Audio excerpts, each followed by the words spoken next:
probably heard all about NASA's greatest hits, right? The moon landing, the rovers on Mars, the Hubble telescope. But what if I told you there's a much darker story? A viral mystery that whispers that one of the world's most brilliant agencies found something so terrifying right here in our own oceans that they just abandoned them forever. It's a story that kicks off with a really simple but kind of unsettling question. It all begins with this statistic that just feels wrong. I mean, think about it. We have these ridiculously detailed, high-resolution maps of the entire surface of Mars, a planet that's on average 140 million miles away. And yet, right here at home, beneath the waves, over 95% of our own ocean floor is a total, complete mystery. It's this exact paradox that's the fuel for a massive internet conspiracy theory. Why are we so focused on what's out there when there is so much unknown right down here? And that question, it led to posts just like this one. Now, this title comes from a creative writing forum on Reddit called r/nosleep. It's a place where writers share these incredible fictional horror stories, but they write them as if they're 100% true. And this particular idea became the hook for a story that absolutely exploded online. It suggests the answer isn't about boring stuff like budgets or priorities, but about a deliberate, fearful retreat from something unsettling. This right here, this is the seed from which this entire wild theory grew. Okay, so let's break down exactly what this viral mystery is all about. It's a really compelling story, you know? It's captured the imaginations of millions of people online, mostly because it blends just enough fact with a whole lot of fiction to sound plausible. So here's the core claim. The story you'll see repeated over and over again on TikTok, on Facebook, everywhere. It goes something like this. NASA, the space agency, actually got its start exploring the oceans. For 2 solid decades, they were plumbing the darkest depths of our planet, until 1978. That's the year they supposedly found something so world-changing, so absolutely terrifying, that they just abruptly abandoned the seas and turned all their money and attention to space, almost as if they were desperately trying to find an escape route off our own planet.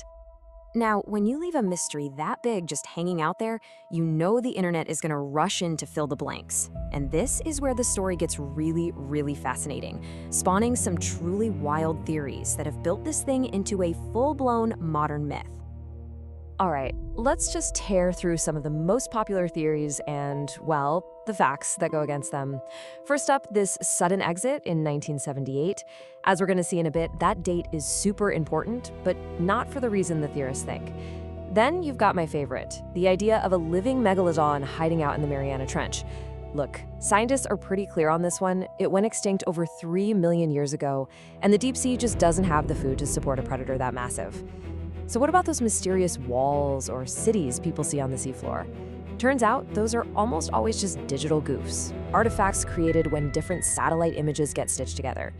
And finally, that terrifying entity that supposedly started it all? Yeah, you can trace that entire story back to a viral TikTok hoax from 2021. So you have to ask, why do these ideas stick, even when they're debunked? This quote from Popular Science really hits the nail on the head.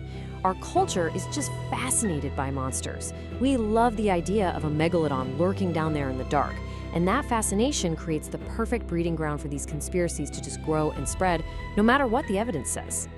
So, if it wasn't a sea monster, what are the real reasons we've explored so little of our own oceans? Let's pivot away from the fiction and get into the hard facts of science and history, which honestly are just as mind-blowing. You know, exploring the deep sea and outer space are both incredibly hard, but they present completely different and equally hostile challenges. In the ocean, you're fighting this immense, crushing external pressure that's trying to flatten your vessel into a pancake.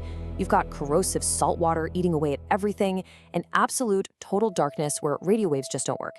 In space, it's the opposite problem. You've got an internal pressure trying to fight a vacuum, not to mention deadly radiation. To solve either of these problems, you need engineering and materials at the absolute bleeding edge of what's possible. But let's just talk about that pressure for a second, because this number is just staggering.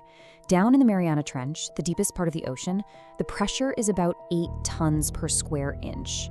To help you really feel that, imagine 100 full-grown elephants all standing on your head. Building something that can survive that is just a monumental, monumental task. And then you have the single biggest factor that shaped America's scientific priorities: politics. The space race wasn't just some friendly competition to see who could get to space first. It was a high-stakes geopolitical battle for technological and ideological supremacy during the Cold War. And this is where the conspiracy's entire foundational claim just completely falls apart. NASA's 1958 mandate was never about the oceans. It was created specifically for aeronautics and space exploration, period. And it was a direct response to the Soviets launching Sputnik the year before. The goal from day one was to win the race to the stars. But what about that mysterious year in 1978? The year the whole conspiracy hinges on. The year they supposedly fled the ocean in terror. Well, the truth about 1978 is the most critical piece of evidence in this whole story, and it completely turns the theory on its head. Just look at this timeline. 1958, NASA is founded for space. 69, they walk on the moon, a huge win. And then we get to 1978, the year the conspiracy says they ran away from the ocean. But the truth, it's the exact opposite. In 1978, NASA launched a satellite called CSAT. It was their very first satellite dedicated entirely to studying the oceans from space. It wasn't an end, it was a brand new beginning. So the crucial takeaway here is this. The entire conspiracy is built on a simple, factual mistake. NASA didn't run from the ocean in 1978. That is the year they opened up a whole new way of looking at it, from the incredible vantage point of space. And it's a practice they've continued to this very day. Which brings us to today. Because far from abandoning the sea, NASA actually has a very active, ongoing mission to understand Earth's oceans. Why? Because our oceans are fundamentally linked to our planet's climate, its weather, and all life on Earth. In fact, if you look at the work they're doing, it's pretty incredible. NASA is a key player in studying climate change by watching our oceans from above. They partnered on the subsea program to check out deep-sea volcanoes. And just this year, in February 2024, they launched the PACE satellite to study the very foundation of ocean life, microscopic plankton. The evidence is overwhelming. They never left. So why is this myth so powerful? Why do we want to believe it? I think this quote from the author John Steinbeck really gets to the heart of it. We have this deep, almost primal human fear and awe for the vast unknowns on our own planet. The idea that monsters might be lurking right under our feet is somehow a more personal, more unsettling thought than aliens out in the distant stars. So, in the end, while the whole story of NASA fleeing the ocean is a great myth, it taps into a genuine truth. Our oceans really are the last great wilderness on this planet. The real question isn't about some imaginary monster NASA might have run away from. It's about what we as a species still have yet to find. What new forms of life, what strange geologies, what answers to our own origins are just waiting for us, down there in that dark, silent, and crushing abyss.